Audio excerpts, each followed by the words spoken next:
தூத்துக்குடி அதிமுக வேட்பாளர் சிவசாமி வேலுமணி தேர்தல் பிரச்சாரத்தில் ஈடுபட்ட போது பேருந்து இல்லாமல் காத்திருந்த மாணவிகளுக்கு தனியாக வாகன வசதி ஏற்படுத்தி கொடுத்து கல்லூரிக்கு அனுப்பி வைத்தார். கூடுதல் விவரங்களுடன் இணைகிறார் செய்தியாளர் அஜித்குமார். விவரங்கள். தர்ஷினி வணக்கம். தமிழகத்தில் ஏப்ரல் 19ஆம் தேதி நடைபெற உள்ள நாடாளுமன்ற தேர்தலை முன்னிட்டு பல்வேறு கட்சிகள் அனல் பறக்க பிரச்சாரங்களை மேற்கொண்டு வருகின்றனர். இந்த நிலையில் தூத்துக்குடி நாடாளுமன்ற தேர்தலில் போட்டியிடக்கூடிய அதிமுக வேட்பாளர் சிவசாமி வேலுமணி திருச்செந்தூர் அருகிலுள்ள உடன்குடி ஒன்றியத்துக்குட்பட்ட பரமங்குறிச்சி பகுதிகளில் இன்று பிரச்சாரத்தை மேற்கொண்டார். இவர் இந்த நிலையில பரமங்குறிச்சி பகுதியில் பல்வேறு மாணவிகளிடம் பிரச்சாரத்தை மேற்கொண்டார்.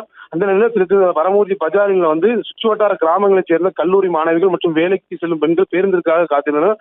அவர்களிடம் வாக்கு சேகரித்த போது சுமார் 1 மணி நேரம் பேருந்திற்காக காத்திருப்பதாகவும், போதிய பேருந்துகள் மற்றும் மகளிர் இலவச பேருந்துகள் இல்லாததால் தேர்வு நேரத்தில் நாங்கள் தவித்து வருவதாகவும் தங்களது வேதனைகளை வேட்பாளரிடம் மாணவிகள் தெரிவித்தனர்.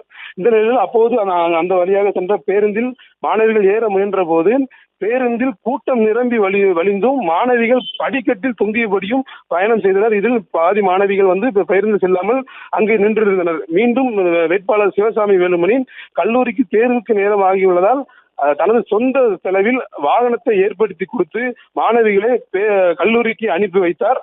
தொடர்ந்து நாடாளுமன்ற உறுப்பினராக என்ன தேர்வு செய்தால் இப்பகுதியில் உள்ள கல்லூரி மாணவிகளுக்கு தொடர்ந்து வாகன வசதிகளை நிரந்தரமாக செய்து கொடுப்பேன் என உறுதியளித்தார். இந்த நிலையில வாகனம் ஏற்படுத்தி கொடுத்த அதிமுக வேட்பாளர்களுக்கு நன்றியை தெரிவித்து கல்லூரி மாணவிகள் அங்கிருந்து சென்றார்கள். தர்ஷினி, விவரங்களுக்கு நன்றி வேலுமணி. செய்திகளை உடனுக்குடனும் துல்லியமாகவும் தெரிந்து கொள்ள சப்ஸ்கிரைப் பண்ணுங்க.